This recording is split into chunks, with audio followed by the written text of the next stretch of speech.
So Rob Ninkovich, he was on the ESPN. I seen you on the ESPN. And talking about how he thinks Brian Hoyer is going to be the starter for the Patriots in week 1. And funny enough, there was another guy who said the same thing around a month ago as me in a podcast. Everybody was calling me crazy. Everybody was calling me stupid. But the only point that I'm trying to make is that there is a real quarterback competition going on in New England. So in this video, I'm going to let you know why I actually think Brian Hoyer is going to start for the Patriots in 2020, what kind of a quarterback he really is, and what's the long-term plan for the Patriots and Jarrett Stidham. So before we get into Brian Hoyer and Jarrett Stidham, before you start tearing into me in the comments section, let's figure out how we're in this space right now. So first of all, the can't miss kid, Tom Brady, he was supposed to spend 5 more years with us, get a couple more Super Bowls, but he packs his bag and he heads down to Tampa Bay. And if you remember, the fan base immediately was thinking, what kind of free agent is Bill Belichick going to go out and get? There's Cam Newton, there's Teddy Bridgewater, all these rumors about Bill Belichick. He loves Andy Dalton. Is he going to trade for Andy Dalton? And after all of that, he didn't end up getting any free agents, so everybody just assumed, hey, Belichick didn't draft somebody. He didn't go get a free agent. That means he loves Jarrett Stidham and he's rocking with him this year. But the truth is Belichick really hasn't named a starter. He hasn't really given us much. The only thing that we know is we have these 2 quarterbacks on our roster, and that's about it. Oh, but Eric, Hoyer lost to Stidham last year. Stidham beat him out. Hoyer got cut. So Bill rarely carries more than 2 quarterbacks on the team. We know that. It rarely happens, and the only time that he does it is if he has multiple young quarterbacks who can contribute in the long-term future of the team. Think Jacoby Brissett and Jimmy Garoppolo, who both ended up being starting quarterbacks in the NFL. Belichick really loves filling that roster spot with somebody who has an opportunity to contribute on game day rather than just have a couple dudes carrying clipboards. And here's a quote from Bill Belichick. I thought both players played well in camp, and I like both players, and this is after Hoyer got cut last year. But in the end, there were a number of considerations that you have to make, so we did what we thought was best for the team. Belichick did, however, leave open the possibility of Hoyer rejoining the Patriots at some point. Because he is a veteran, the 33-year-old signal caller will not need to pass through waivers to re-sign him. I think Brian is a good player, and it's a long season, so we'll see what happens. So what he means by considerations, in my opinion, was you're looking at the 2 quarterbacks, and he was only going to rock with 2 of them. If you cut Hoyer, he's probably going to get a 1-year deal somewhere. And worst case scenario, if you like Hoyer more than Stidham to fill in for Brady, if the worst case scenario did happen last year, you could potentially overpay for him, give up a draft pick, and go get your backup quarterback. But if you cut Stidham and you really like Stidham, chances are he's going to be picked up by a team and signed to a long-term contract. You're not going to get him back. So I don't think that move was Belichick saying, hey, if Brady goes down, I think Stidham is the right guy for the job right now to fill in for Brady over Hoyer. I think Stidham just had a bigger long-term value for the team. Obviously, if you have somebody who is young, who might be a starting quarterback maybe 2-3 years down the road, you keep him in contrast to a guy who's going to go out there and maybe get like a year deal or maybe not even get signed. So to all the Stidham people out there, let me ask you this question. Why are you so sure that Jarrett Stidham is 100% going to be under center in week 1 for the Patriots? And I'm not 100% on Hoyer here. Let me make that clear. I'm not really sure who's going to start. I really think it's going to be Hoyer,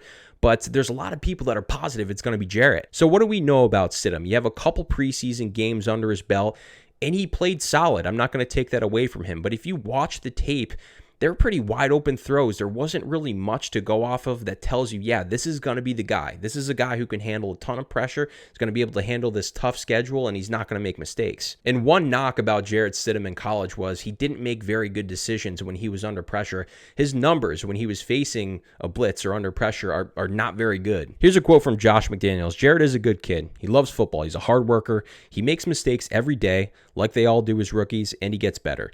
He has a great attitude, a great mindset about him. He doesn't ever get discouraged, which is a great trait to have as a young person. So Jarrett, I mean, he's a pup. He's a young quarterback. He's going to go through growing pains, and most of all, he's just a big unknown. You're not sure how he's going to take to this tough schedule, how he's going to handle the pressure of being an NFL quarterback, and what's going to happen. And you mix this in also that there's no offseason programs. They're going to be thrown into the mix.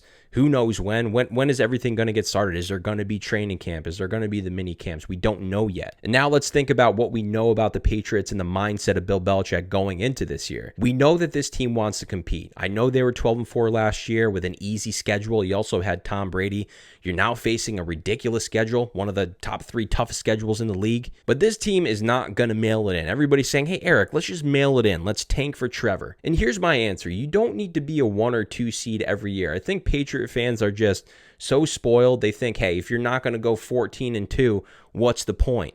If you're going to go 8-8 and maybe slip into the playoffs where anything can happen once you get there, injuries on other teams, maybe your team gets hot and you go on a run. We've seen wildcard teams win Super Bowls before. Anything can happen. And if you want to talk about this Patriots team, the O-line is going to come back healthy. A lot of people are not aware with how banged up that offensive line was. You lost a couple really key guys. This running back group with their leadership is great. The secondary on defense is one of the best in the league. The development of guys like Wino continues. Our draft was great. We got a couple really talented tight ends. Yes, we lost a couple guys on defense, but the development of those dudes, and it's still a really great core defense. You got guys like Hightower, the McCourty twins. You got all this veteran leadership, and they're not going to waste it. They're going to try to win this year. So who do you need on this team? You need somebody who can give your team a chance to win, somebody who's going to minimize mistakes. Let this be a defensive-minded team. Run that rock with this great offensive line if it's going to stay healthy. So let's look at Brian Hoyer and the type of quarterback that he is. He's entering his 7th year in the Belichick system. And everybody says, hey, Eric, but look at the stats, you idiot. Look at all the stats. It's all you need to see. But stats without context are probably a thing that drives me the most nuts. Everybody, if you want to look at Tom Brady and judge him on the type of quarterback he was last year with losing all those guys in the offensive line, losing AB, losing Josh Gordon. Jules had 3 injuries. He was a shell of himself. Tom Brady didn't have much to work with, so you can't really hang your hat on his stats from last year. And if you look at Brian Hoyer and some of the teams he's played on, more specifically the 2014 Cleveland Browns, a team that he started on, and if you want to take those stats and run, fine. But the thing is you had Farmer Fran GMing that team. A bunch of dudes just constantly making mistakes. There was not talent on that team, and there's really no quarterback that could have survived in that Cleveland Browns system. You look at the graveyard of the Cleveland Browns, of the quarterbacks that they put underground, is insane. So I watched a bunch of games of Brian Hoyer, more specifically the game against the Colts in 2016, some of his games in Houston as well. But there was one game that actually stuck out to me, and it was when he was on the Browns. One of the biggest comebacks for a road team in NFL history. And get this, they were down by a score of 28-3.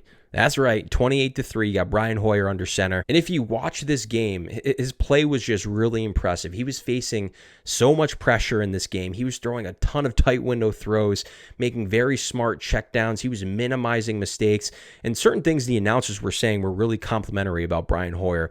In a roundabout way, they were just saying, this team sucks, but they always find a way to hang around in the fourth quarter. Even though they lost the prior games, they were right there at the end, and they were competing in all those games. And that was big in part to Brian Hoyer. At one point in this game, they mentioned he had around 190 attempts without an interception, and he threw an interception in this game. But it goes to show you, with the minimal talent that he's worked with, he's done a pretty good job. And I'm not saying Hoyer's a great quarterback. I'm just saying Hoyer is a capable quarterback. And I know that word sucks. It's a very practical word. I know it's like rolling up to the dealership and we get out of our Beamer of Tom Brady and some guys trying to push us a Jetta because it's great on mileage. It gets you from A to B. But that's all I'm saying. To dismiss Hoyer and think that there's no quarterback competition in New England, especially with the outlook of this season, this team is going to be solid around the quarterback. I know we're used to having Tom Brady.